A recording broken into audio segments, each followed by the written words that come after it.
감사하신 아버지 하나님, 오늘 이렇게 주님께서 우리에게 이 예배로 허락하여 주셔서 은혜를 받게 해주신 은혜에 또한 감사를 드립니다.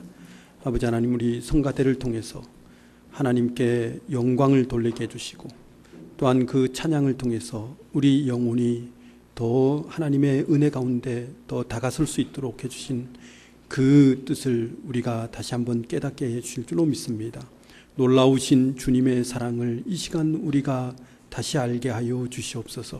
그래서 주님의 사랑 가운데서 우리가 살아갈 수 있도록 주님 인도하여 주시옵소서.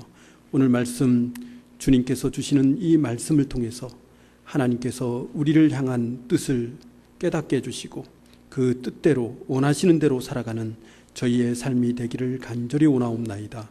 말씀이 우리의 힘과 능력이 되게 하여 주시옵소서.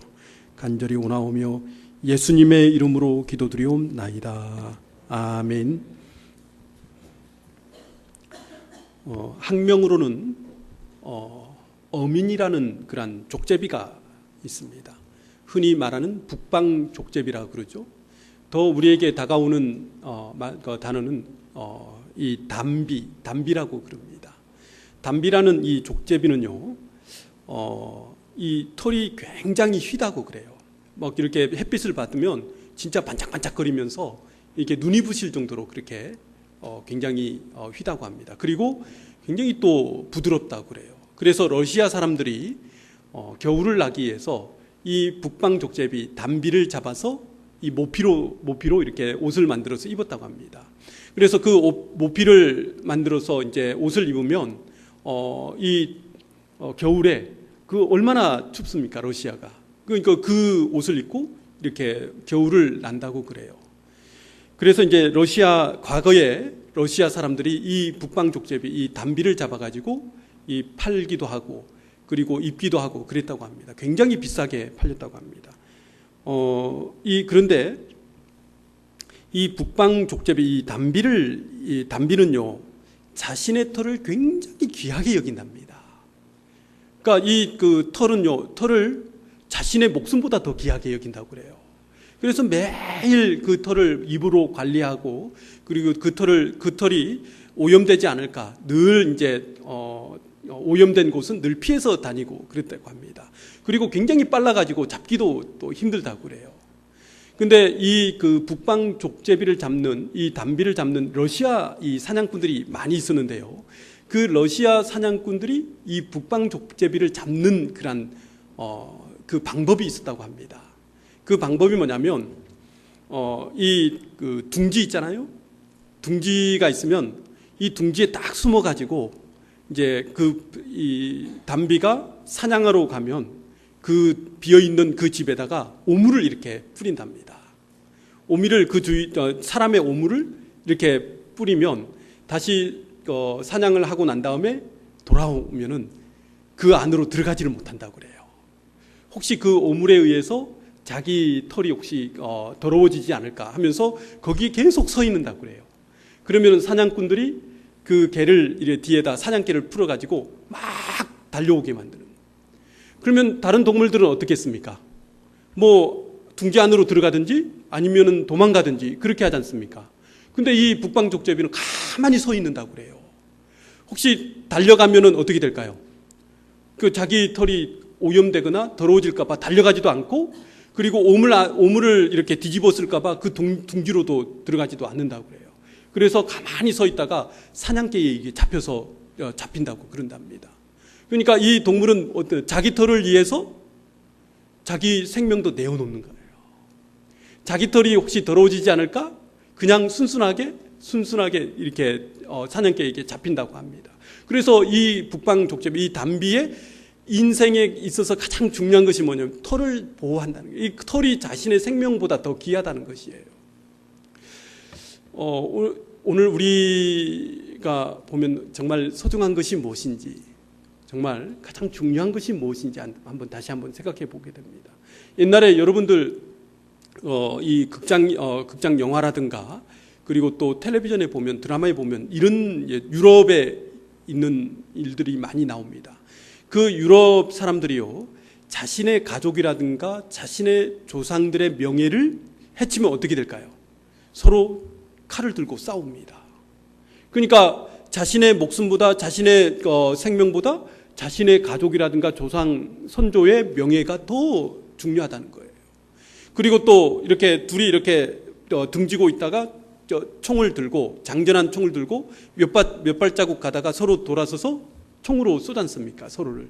그게 이제 자신의 어떤 그 명예와 그리고 자신의 이름을 더럽힌 것에 대한 그런 자기 목숨까지 내버리면서 가지고 지키려고 하는 그런 것이 있다는 것입니다. 그런 사람들은요, 어떤 공동체나 어떤 나라나 다 있다는 거예요.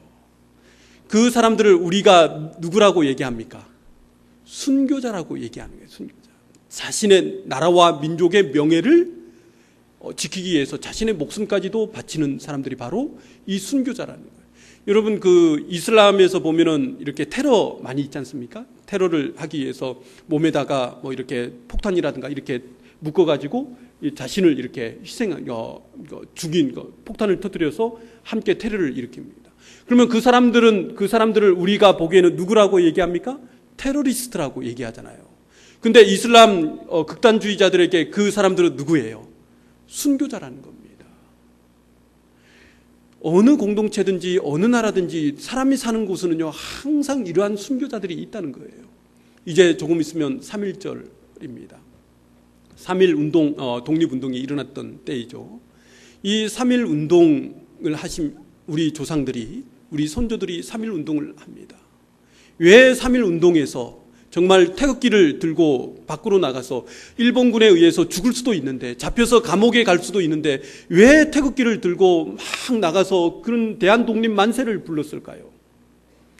자신의 우리 조상들, 그분들의 그 목숨보다 더 귀한 것이 있었다는 것입니다. 그 귀한 것이 무엇일까요? 지금 일본 제국주의에 의해서 식민지가 된 우리 노예 국가인 우리 대한민국을 우리 조상 아들과 딸들, 우리 후손들에게 넘겨주지 않으려고 하는 그것 때문에 태극기를 들고 나가서 대한독립 만세를 불렀던 것입니다. 이것이 더 큰 가치였기 때문에, 이것이 더 중요하고 소중한 것이었기 때문에 그렇게 목숨까지도 바치면서 대한독립 만세를 불렀던 것이에요. 그래서 이 나라와 이 민족이 뭡니까? 정말 소중했던 것입니다. 그렇기 때문에 목숨까지 바치면서 죽음 앞에서도 대한독립을 불렀던 분들이 바로 우리 조상들이었고, 우리 선조들이, 우리 아버님이, 우리 할아버지였다는 것입니다. 이렇게 소중하게 지킨 이 우리 대한민국을 우리가 목숨을 다하여서, 생명을 다해서 지켜야 될 본분이 바로 우리에게 있다는 것입니다. 그래서 우리 나라와 민족을 지키는 것, 우리가 이것이 바로 하나님께서 또 우리에게 원하시는 것이라고 우리가 생각할 수 있다는 것입니다. 그래서 우리가 정말 믿는 자로서 이 나라와 이 민족을 생명처럼 여기고 목숨처럼 귀중하게 여기고 소중하게 여기는 그러한 후손들이 되었을 때 정말 우리가 부끄럽지 않은 그러한 그리스도인으로 우리가 살아갈 수 있다는 것입니다. 이번 3.1절을 맞이하면서 우리 조상들께서 목숨을 다하고 생명을 다해서 가장 소중하고 귀하게 여기신 이 대한민국을 우리가 다시 한번 지키면서, 그리고 이 대한민국을 위해서 우리가 내 생명처럼, 내 목숨처럼 여기는 그리스도인이 되었을 때 정말 진정한 신앙인이 될 수 있다는 것입니다. 오늘 말씀은 바로 그것입니다. 오늘 말씀은 바로 정말 우리에게 소중한 것이 무엇인가, 정말 귀하고 중요한 것이 무엇인가를 이 말씀을 통해서 우리에게 얘기해 주시고 있는 것입니다. 우리 함께 32절부터 33절까지 한 목소리로 읽어보겠습니다. 믿는 무리가 한 마음과 한 뜻이 되어 모든 물건을 서로 통용하고 자기 재물을 조금이라도 자기 것이라 하는 이가 하나도 없더라. 사도들이 큰 권능으로 주 예수의 부활을 증언하니 무리가 큰 은혜를 받아. 오늘 말씀은 이 사도들이 이루어놓은 그러한 믿음의 그 모습을 우리에게 얘기해 주시고 있습니다. 오늘 이 말씀의 배경을 먼저 알아야 하는데요. 사도행전 2장부터 3장까지 간략하게 정리하면 이렇습니다. 사도행전 2장에 보면 예수님께서 이제 부활하셔서 이제 하나님께로 이제 갑니다. 그러면서 홀로 남은 이 120명의 제자들이 이제 예루살렘 마가다락방에 모여서 기도하기 시작합니다. 근데 마가다락방에서 기도하기 시작한 그 중간에 갑자기 하늘에서부터 엄청난 그러한 소리가 들립니다. 그러면서 하늘로부터 급하고 강한 바람이 불어오면서 온 마가다락방의 온 집안에 이 하나님의 성령의 능력이 막 차기 시작해요. 그러면서 성령의 성령이 불의 혀처럼 갈라져서 그 다락방에 모여있던 모든 사람들에게 임하게 됩니다. 그러면서 막 기도하기 시작하는데 방언을 하기 시작하는 거예요. 방언을 하면서 서로 막 온 집안이 기도의 목소리를 막 넘치게 됩니다. 그러면서 성령의 충만의 역사가 일어나기 시작하면서 3장에서 베드로와 요한이 이제 제9시 기도 시간에 성전에 이제 올라가게 돼요. 근데 성전 미문에 다다랐을 때 한 구걸하는 사람이 이 베드로와 요한을 붙들면서 구걸을 하기 시작합니다. 그러면서 베드로가 이 구걸하는 사람에게 내가 너에게 줄 것은 없지만 내가 줄 것은 바로 예수 그리스도의 힘과 능력으로 너를 일으켜 세우리니 너의 손을 붙들고 내가 일으켜 세우니. 그 순간 그 구걸하는 사람이 나면서부터 일어나지 못했던 그 구걸하는 사람이 일어나 걷고 뛰는 놀라운 능력이 나타납니다. 그러면서 예루살렘의 주변에 있던 많은 사람들이 베드로와 요한 주위로 막 몰려들기 시작해요. 그러면서 베드로가 요한이 예수님의 그 죽음과 부활을 복음을 막 전하기 시작합니다. 그러면서 많은 사람들이 예수님을 영접하고 예수님의 뒤를 사도 베드로와 요한의 뒤를 막 따르기 시작해요. 그러면서 제사장 안나스와 그리고 제사장의 가문이 다 모여가지고 이 베드로와 요한을 붙들고 이제 이 공회의 앞에 세우게 됩니다. 근데 한번 생각해 보세요. 베드로는요 원래는 참 나약한 사람이었고 참 베드로는 정말 겁장이었습니다.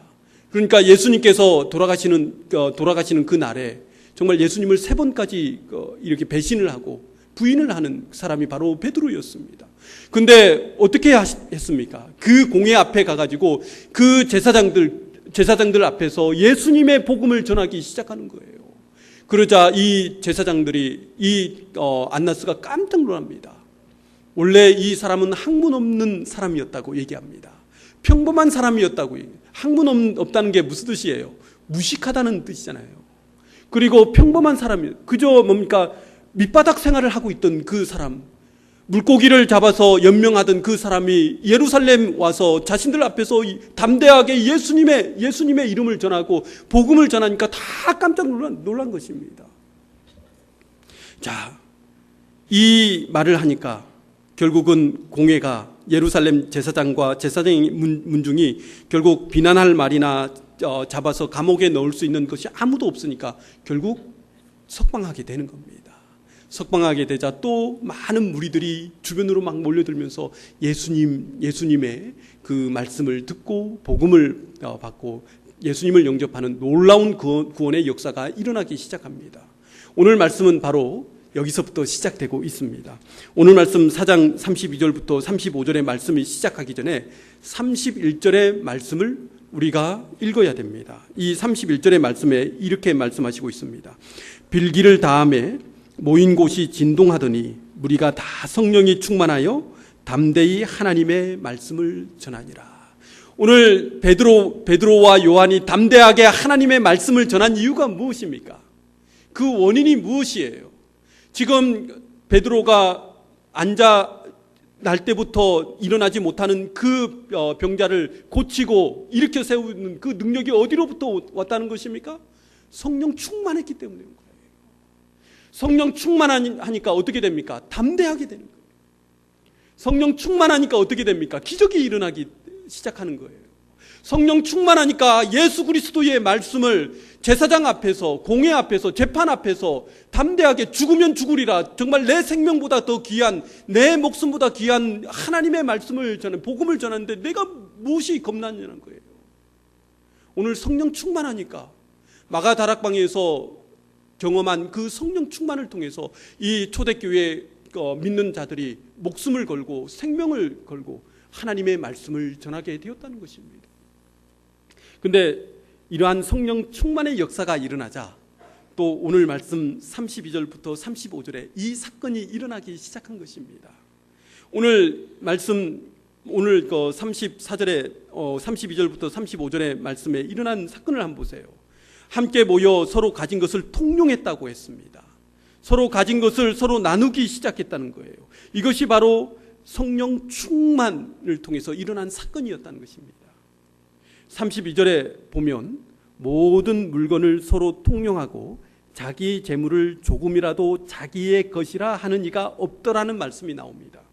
그러니까 성령 충만하니까 자기의 재물을 조금이라도 자기 것이라 하는 이가 한 명도 없다는 것이에요. 자신들이 가지고 있던 것들이 자기 것이 아니라는 것입니다. 아무도 자기의 소유권을 인정하지 않습니다. 이 말은 이제 더 이상 내가 가지고 있는 그것이 내 것이 아니라는 거예요. 자기 소유권을 포기해버립니다. 그렇다면 왜 자기의 것이 아니라고 이렇게 말을 하고 있을까요? 아까 말씀드린 것처럼 성령 충만하니까 이제 자기의 것이 더 이상 아니라는 거예요. 자기의 소유가 아니라는 것입니다. 여기에 큰 의미가 있습니다. 믿음의 핵심이 여기에 있어요. 여러분, 이제 성령 충만하니까 예수님을 영접하니까 이제 자기의 중요한 것이 바뀌어버린 것입니다. 이전까지는요, 자기가 가지고 있는 것이 자기의 소유가 내가 잡고 있던 모든 것이 가장 중요했습니다. 가장 소중했어요. 세상에 있는 것들이 나의 생명이었고 나의 목숨이었습니다. 그것이 나의 가장 가치 있는 것, 귀한 것이었어요. 근데 이제 성령 충만하니까 중요한 것이 어떻게 바뀌어버렸어요? 중요한 것이 무엇이 됐습니까? 예수님이 이제 나에게 가장 중요하고 나의 가장 소중한 분이 예수님이 하나님이시라는 거예요. 예수님이라면 내 목숨을 내어놓을 수 있다는 것입니다.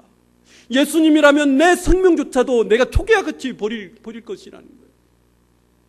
그니 예수님이 이제는 세상에서 가장 소중하고 귀한 분이 됐다는 것입니다. 그래서 오늘 말씀 33절에서 사도들이 큰 권능으로 예수님을 전하니까 은혜를 받았다고 했습니다. 자, 그러면 사도들이 큰 권능으로 예수님을 전하니까 이 사람들이 어떻게 돼요? 큰 은혜를 받았는데 그 은혜가 무엇일까요, 여러분? 우리가 은혜를 받았다고 했습니다. 그렇다면 그 은혜의 그 중심 내용이 무엇이냐는 거예요. 오늘 이 은혜의 중심은 무엇이냐면 바로 예수 그리스도의 십자가라는 것입니다. 예수 그리스도의 십자가의 은혜를 받으니까, 예수님을 영접하니까 정말 내가 죽을 수밖에 없는 죄인이었는데, 이제 더 이상 구원을 받을 수 없는 그러한 죄인이었는데 예수 그리스도의 십자가로 말미암아 내가 죄를 용서받고 이제 내가 구원을 받았다는 그 은혜를 받으니까 이제 더 이상 내가 과거에 내가 가지고 있었던 것들, 내가 중요하다고 생각했던 것들, 내가 소중하다고 생각했던 모든 것들이 이제 더 이상 중요하지 않는 거예요. 이제 무엇이 나에게 가장 중요한 것이 되었습니까? 내가 소중하게 여기는 것이 무엇입니까? 바로 예수님뿐이 없다는 것입니다. 그게 바로 은혜를 체험한 그리스도인의 그러한 삶의 모습이라는 것입니다. 이제는 내가 소중한 것, 내가 중요한 것은 바로, 귀한 것은 바로 예수님이라는 것을 그렇게 깨닫게 된 것입니다. 그래서 더 이상 내가 가지고 있었던, 과거에 가지고 있던 모든 것들이 나에게는 그저 소중한 것이 아니라, 중요한 것이 아니라 이제 예수님이 나의 중요하신 분이고 소중한 분. 그러니까 오늘 말씀 32절에서 믿는 무리가 자기의 재산이나 재물이나 이전에 소중했다고 생각한 것들이 자기의 것이라 하는 이가 아무도 없게 되었다는 것입니다. 자, 그러면은 이제 자기의 것이 아니라면 누구의 것이 되었을까요? 하나님의 것입니다. 하나님의 것, 원래는 하나님의 것이었는데 나에게 은혜로 나에게 주셨다는 것입니다. 그래서 자기의 것을 가져와서 함께 통용하고 나누게 되었다는 것입니다. 누가복음 12장에 보면요, 어리석은 부자가 나옵니다. 이 어리석은 부자가 이제 자기의 밭을 가지고 있었는데 어느 날 추수를 하는데 엄청난 풍년을 이렇게 가지게 됩니다. 그래서 정말 인생에 있어서 가장 많은 경험하지도 못한 그러한 곡식들을 얻게 되고 추수의 곡식들을 다 이제 얻게 됩니다. 그러면서 어디를 바라보고 있습니까? 낡은 곡간을 바라보는 거예요. 작은 곡간을 바라봅니다. 야, 내가 이렇게 많은 곡식을 얻었는데, 이렇게 풍년을 얻었는데 내가 이것을 쌓아둘 곳이 없구나. 그러면서 하는 말이, 이제 작은 곡간을 허물고 큰 곡간을 세워서 거기에 내가 풍년을 얻었던 많은 곡식들을 거기에 놓고 이제 잘 먹고 잘 살자, 평안하게 살자 라고 얘기하자 누가복음 12장 20절에서 하나님께서 이 부자에게 이렇게 말씀하십니다.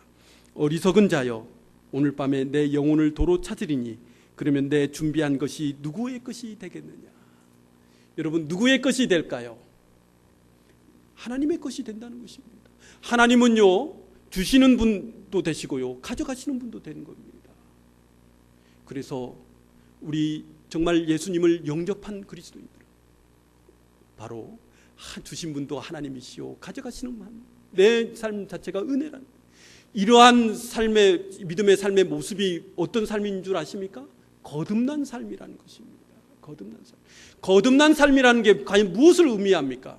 거듭난 삶이라는 것은 이제 과거의 모든 것들은 다 나에게 중요했지만, 나에게 소중했지만, 이제 예수님을 영접하니 예수님이 내 인생의 가장 소중한 분이시고 내 인생의 가장 중요한 분이시라는 것을 믿고 확신하는 그 순간 내가 거듭난 삶이 된다는 것입니다. 내가 변화가 된다는 것입니다.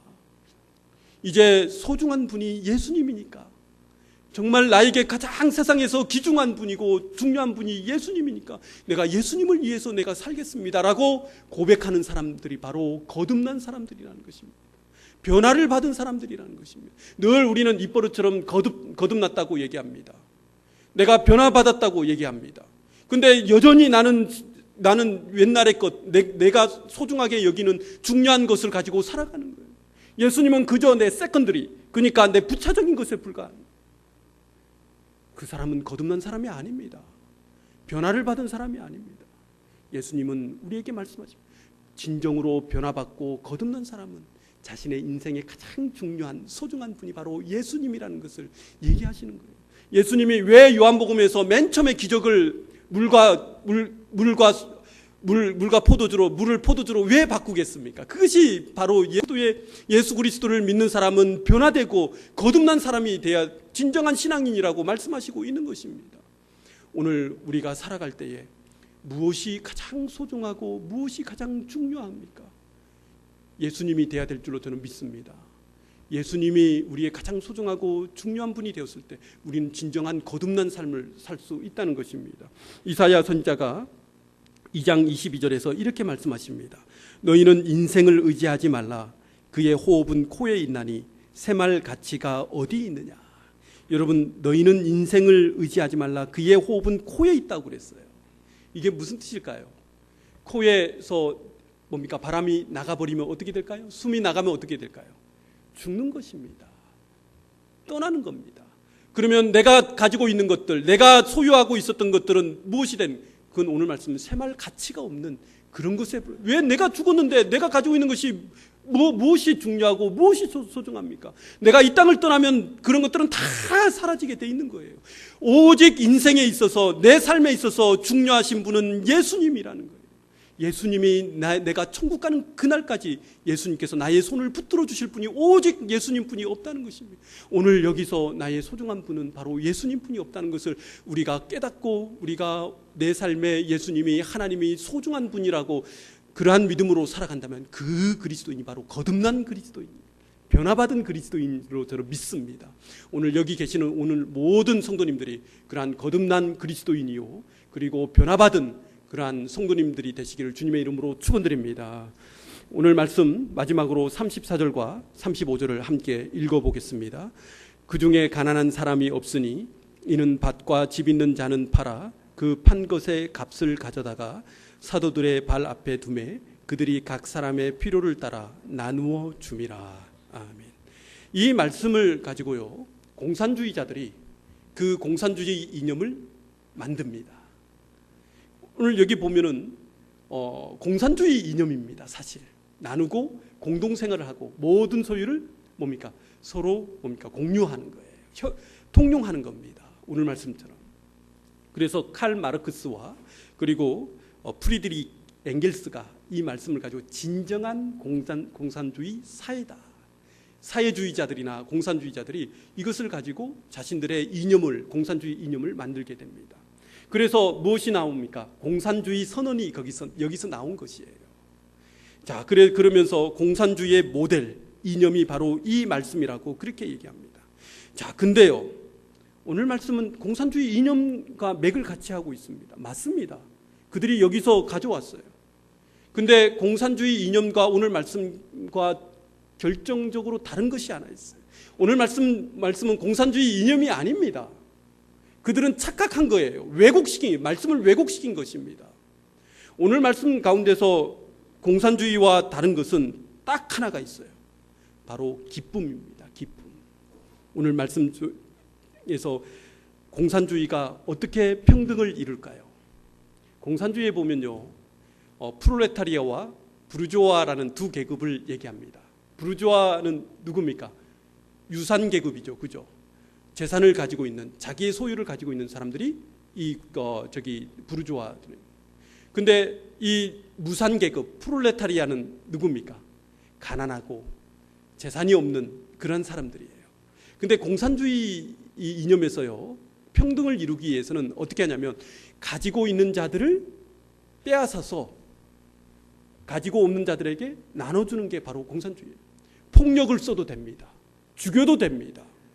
내놓지 않으려면 그 사람들을 감옥에 가둘 수도 있어요. 그러면서 뭡니까? 피해 숙청을 이루는 거예요.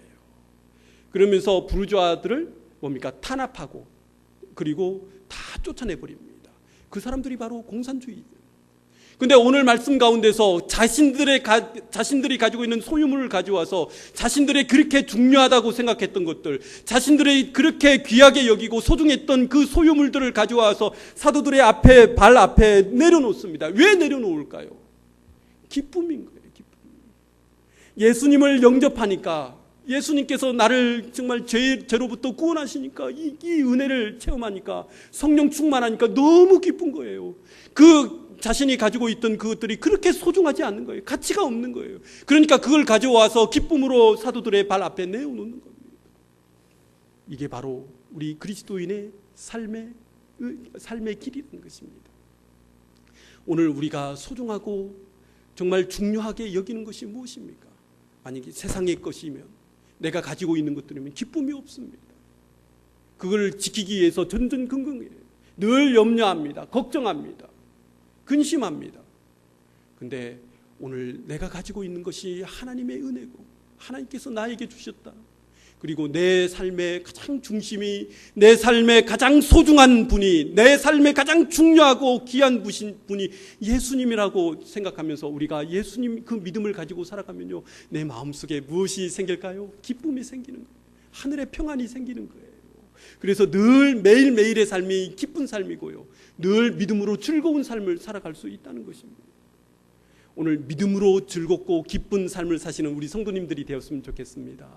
세상 사람들은요, 즐거움이 없습니다. 기쁨이 없습니다. 왜요? 세상의 것들이 자신들의 소중하고 그리고 가장 중요한 것이기 때문에, 그것 때문에 늘 매일 기쁨이 없이 살아가요. 근데 우리 그리스도인들은 예수님을 영접한 그 기쁨, 예수님이 나의 주인이 되어주시고 나의 가장 소중하고 중요하신 분이라는 것을 깨닫고 살아간다면 우리 마음속에 하나님께서 기쁨을 주시고, 우리가 어디 있든지 간에 무엇을 하든지 간에 늘 기쁘고 즐거운 그러한 믿음의 삶을 살 줄로 믿습니다. 오늘 우리에게 하나님께서 직분을 주셨습니다. 우리 교회에 이 일을 하라고 직분을 억지로 떠맡겨서 하는 사람과 감사합니다. 하나님께서 나에게 이 직분을 주셔서 내가 이 일을 할 수 있다. 예수님 감사합니다 하면서 그 직분에 최선을 다하고 정말 목숨처럼, 그 직분을 목숨처럼 생명처럼 다하면서 우리가 그 직분을 통해서 살아간다면 그 직분이 나에게 기쁨이 오는 거예요. 그렇지 않으면 그 직분이 무엇으로 오겠습니까? 짐으로 오는 거예요. 오늘 모든 우리 성도님들이 하나님께서 맡겨주신 그 일들에 대해서 기뻐하면서 즐거워하면서 믿음으로 우리가 살아간다면 우리 교회가 기쁨의 교회요, 우리 교회가 평안의 교회요, 축복의 교회가 될 줄로 저는 믿습니다. 그래서 오늘 우리 모든 성도님들이 내 삶에 가장 중요하신 분, 예수님만 붙들고 믿음으로 살아가시는 우리 중부교회 모든 성도님들이 되시기를 주님의 이름으로 축원드립니다. 기도하겠습니다. 늘 우리와 함께 해주시고 우리의 기쁨이 되어주시는 하나님, 세상에 내가 가지고 있는 것들, 내가 소유하는 것들이 나의 삶에 중요한 것이 되고 그리고 소중한 것이 되는 것이 아니라 나를 십자가로 구원하신 예수님이 나의 삶에 소중하신 분이요, 그리고 귀중한 분이시요, 내 생명보다 더, 내 목숨보다 더 가치가 있는 분이라는 것을 늘 깨달으면서 살아갈 때에 우리 마음속에 하늘의 기쁨이 충만할 줄로 믿습니다. 아버지 하나님, 우리가 세상을 살아가며 기뻐할 수 있는 것은 주님께서 우리를 구원하신 그 은혜인 줄로 믿습니다. 아버지 하나님, 그 은혜로 살아가는 저희가 되게 하여 주시옵소서. 그래서 이번 한 주간에도 주님께서 주시는 기쁨으로 승리하고 이기는 그러한 저희가 될 수 있도록 함께 하여 주실 줄로 믿습니다. 간절히 원하오며 우리를 죄에서 구원하신 우리 주 예수 그리스도의 이름으로 기도드리옵나이다. 아멘.